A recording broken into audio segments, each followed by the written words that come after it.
अपनी लाइफ की वैल्यूएशन करना चाहिए कि हमने क्या किया, कितना किया और हमारी लाइफ सक्सेस थी या नहीं। मैं कह सकता हूँ कि अगर मैं बिजनेस करता था या कुछ और करता था तो इतनी प्रोग्रेस कभी नहीं कर सकता था जितनी मैंने स्पिरिचुअल होके करी। लाइफ की कंट्रोलिंग आती है, जैसा हम जीना चाहते हैं वैसा हम बनाना प्रारंभ कर देते हैं। मतलब एक कॉन्फिडेंटली अपन अपनी लाइफ जी सकते हैं। जिंदगी को हंसी खुशी जीना और आनंद से जीना ये सबसे बड़ी चीज है। जीवन जीते हुए प्रसन्नता नहीं है, खुशियां नहीं है, आप लाइफ को एंजॉय नहीं कर रहे, सेलिब्रेट नहीं कर रहे, तो वो लाइफ आप बर्बाद कर रहे हो। मेरा प्रयास ज्यादा से ज्यादा रहता है कि जो आपका साधारण जीवन है उसमें आध्यात्मिक ऊर्जा को इस तरह से उतारा जाए कि आपका जीवन ज्यादा बेहतर बन सके, आप अपने जीवन को आराम से जी सको।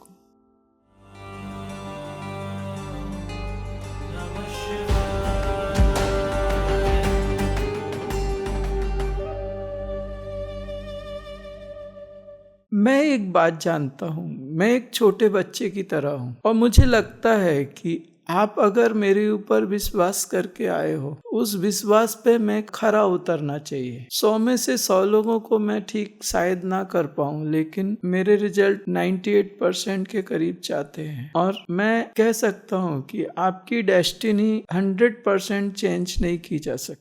मुझे मालूम है, क्योंकि मुझे ऊपर से आदेश आते हैं, यहाँ हाथ मत लगाओ, ये मत करो, कुछ मत करो। लेकिन मोस्टली 85% में तो मैं एंटर कर सकता हूँ। तो अगर मुझे 85% में मूव करना है, उस पे काम करना है, तो मुझे समय भी चाहिए उतना। अध्यात्म इतनी बेहतरीन एक व्यवस्था है, इससे सब कुछ पॉसिबल हो सकता है, सब कुछ। मैंने एक यंग एज में संसार छोड़ा और जंगल में आया। अभी समझ लीजिए कि मेरा जीवन का ये 50 के बाद तो फिर क्या हो जाता है, कुछ करने लायक रहता नहीं इंसान। 50 तक इनफ है। आफ्टर 50 अपनी लाइफ की वैल्यूएशन करना चाहिए कि हमने क्या किया, कितना किया और हमारी लाइफ सक्सेस थी या नहीं। मैं कह सकता हूँ कि अगर मैं बिजनेस करता था या कुछ और करता था तो इतनी प्रोग्रेस कभी नहीं कर सकता था जितनी मैंने स्पिरिचुअल होके करी। लाइफ की कंट्रोलिंग आती है, जैसा हम जीना चाहते हैं वैसा हम बनाना प्रारंभ कर देते हैं। बहुत सारी चीजें, मतलब एक कॉन्फिडेंटली अपन अपनी लाइफ जी सकते हैं।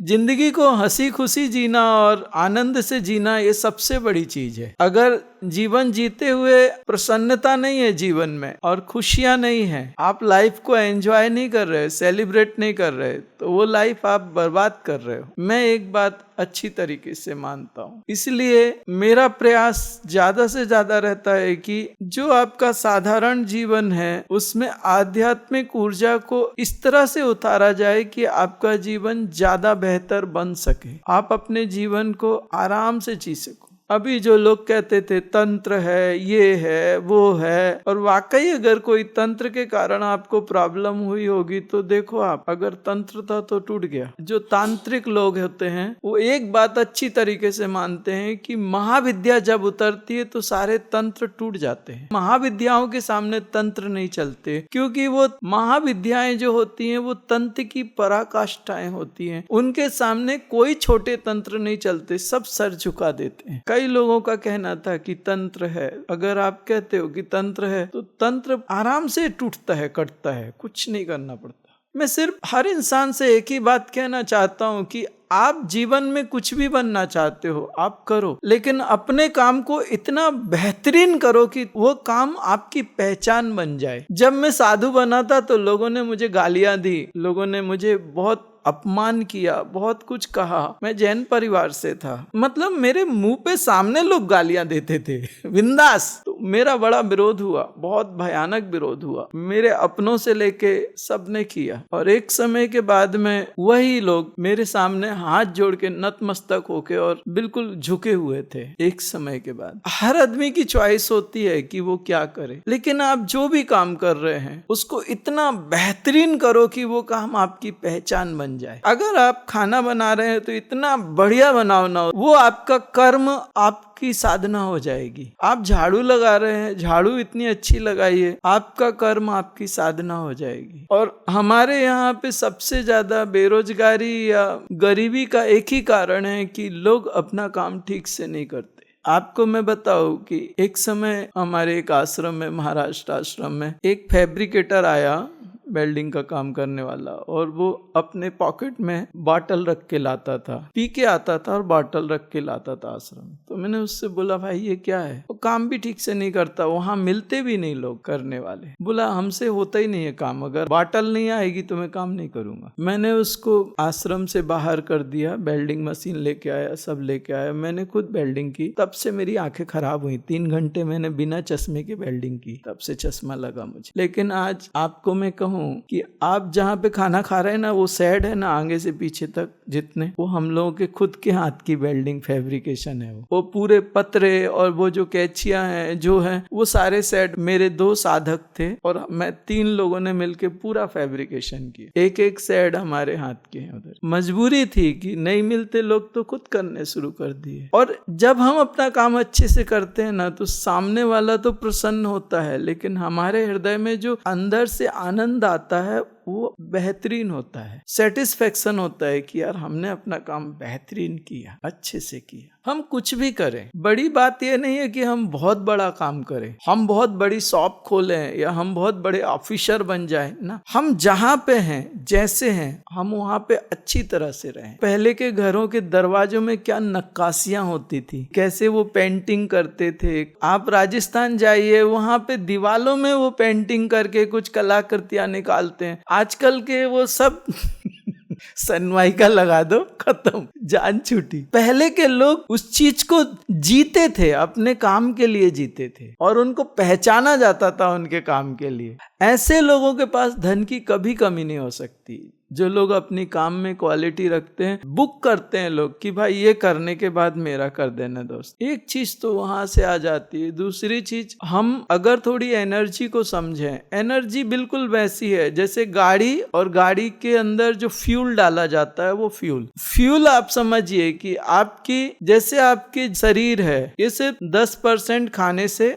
20% रेस्पिरेटरी सिस्टम जो आप ब्रीथ करते हैं उससे, 70% आपको एनर्जी से आप जीवित रहते हो, जो प्लैनेट्स की एनर्जी आपको कनेक्ट होती है। आपने सुना ना, उसका मंगल नीच का है, उसको शनि की 7.5, ये और कुछ नहीं, आपकी कनेक्टिविटी खराब हुई है यूनिवर्स के साथ में। एक जो एंटीना है वो उस सिग्नल को प्रॉपर रिसीव नहीं कर पा रहा और आपकी टीवी खराब हो गई, ये लाइफ की टीवी झिलमिल हो गई, और कुछ नहीं है। बस इतनी सी बात है, सीधी सी बात समझ लीजिए। तो ये एनर्जी, एक तो सबसे बड़ी चीज मैंने देखी है वास्तु, और उसके बाद में देखी है पितृ। उसमें ज्यादातर आप लोगों की गलतियां होती हैं, और जो मरने वाला है उसका अपना अटैचमेंट होता है 2, और इन दोनों के कारण क्या होता है कि आदमी मरने के बाद उसको ऐसा लगता है कि नर्क में जाना पड़ेगा। तो वो क्या करता है, यहाँ से मूव नहीं होता है इस डायमेंशन से। उस समय उसके मूव होने का जो टाइम होता है वो फिक्स होता है, उस समय वो पीछे हट जाता है। फिर उसके बाद वो मूवमेंट अपने आप से नहीं कर सकता है, यहाँ से इस डायमेंशंस को वो क्रॉस नहीं कर सकता, उसके पास उतनी पावर नहीं होती। तो उसके कारण वो एंसिस्टर या एंटिटीज, आप जो भी बोलो, वो यहीं रुक जाते हैं, और उनकी संख्या भयानक हो गई, अब बहुत लगातार बढ़ती जा रही, क्योंकि कोई भी मरने के बाद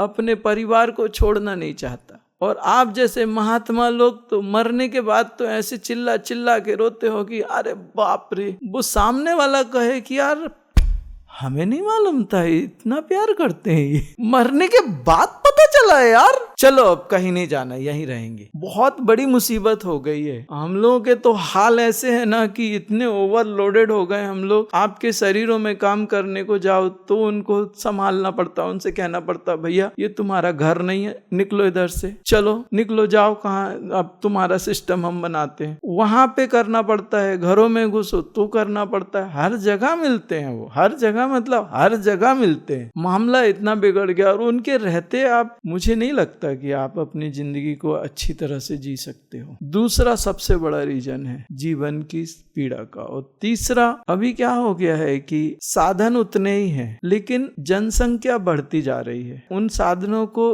बढ़ाने के लिए या जीवन को ज्यादा बेहतरीन जीने के लिए लोग, संघर्ष उनका बढ़ गया है। व्यवस्थाएं उतनी हैं, सब कुछ उतना ही है, लोग ज्यादा हैं, तो संघर्ष बढ़ गया है कि हमको चाहिए, हमको चाहिए, हमको चाहिए। तो उस संघर्ष में क्या हो गया है कि जीवन बहुत कठिन होता जा रहा है। और इस संघर्ष के कारण क्या हो रहा है, लोग अशांत हो रहे हैं और वो अशांति उनकी लड़ाई झगड़ों में निकलनी शुरू हो रही। और जब आप अशांत होते हैं तो आपके जो हार्मोनल सिक्रेशंस हैं, आपकी लाइफ स्टाइल है, वो टोटल डिसबैलेंस हो जाती है पूरी। अगर एक मेल है तो उसके हार्मोनल सिक्रेशंस वैसे हैं इसलिए वो मेल है, और एक फीमेल है तो उसके हार्मोनल सिक्रेशंस ऐसे हैं इसलिए वो फीमेल है। हार्मोनल सिक्रेशंस इतनी ज्यादा इंपॉर्टेंसी रखते हैं कि एक एड्रिनल ग्लैंड होता है, उसमें से जो हार्मोन सीक्रेट होते हैं, साइंस कहता है अगर आप हार्मोन्स चेंज कर दो तो एक बिल्कुल सीधा साधा व्यक्ति, बिल्कुल जिसने कभी एक चींटी ना मारी हो, वो 100-200 लोगों को मार डालेगा, मर्डर कर देगा। उसके बारे में कहा जाता है करो या मरो। एड्रिनल ग्लैंड्स में से जो सीक्रेशंस होते हैं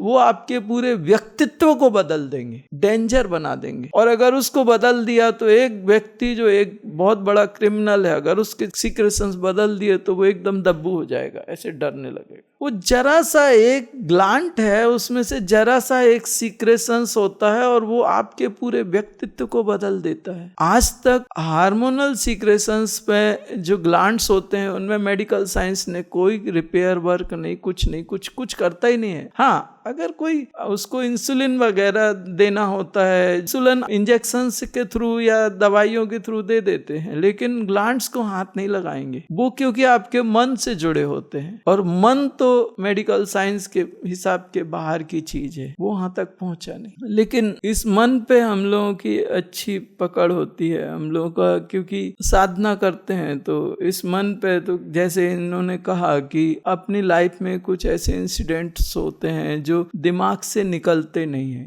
किसी ने एक बार कुछ बोल दिया, अब वो जिंदगी भर हमारे दिमाग में, हमारे अंदर घूमता रहता है। तो एक बार मैं भगवान शिव की कोई एक अवतार की साधना कर रहा था, तो मैंने देखा अरे जितने भी नेगेटिव इंसिडेंट थे वो सारे फ्लश हो गए, उनकी इंटेंसिटी खत्म हो गई। कहा ये गजब हो गया भाई। फिर उसके बाद मैंने सेशंस में वो एनर्जी फ्लो की तो वो भी बोले हाँ सब गए, रिलैक्स हो गए। डिप्रेशन की एक बहुत बड़ी वजह ये भी है ना कि किसी ने कुछ कह दिया और अपन ने उसको दिमाग में रख लिया और बार बार सोचते रहते हैं, है ना डिप्रेशन की वजह। डिप्रेशन, स्ट्रेस, एंजाइटी पे ऐसी कुछ एनर्जीज मैंने सिलेक्ट की जो मन से जुड़ी हुई थी, और जब वो एनर्जीज फ्लो की तो एकदम रिलैक्स हुए लोग। तो हमने अगर जीवन को अच्छी तरीके से जीना है तो हमें एक बात समझनी पड़ेगी कि हमारे घर की एनर्जी अच्छी होनी चाहिए, क्योंकि हम उस घर में ज्यादा समय रहते हैं। अगर घर की एनर्जी अच्छी नहीं होगी तो हम कैसे भी करके, और मैं भी आपको अगर हीलिंग करूं और आपके घर की एनर्जी अच्छी नहीं है तो ये जो एनर्जी मैं आपके शरीर में रख रहा हूं, ये जाने के बाद ये सारा दूध दही होने वाला है।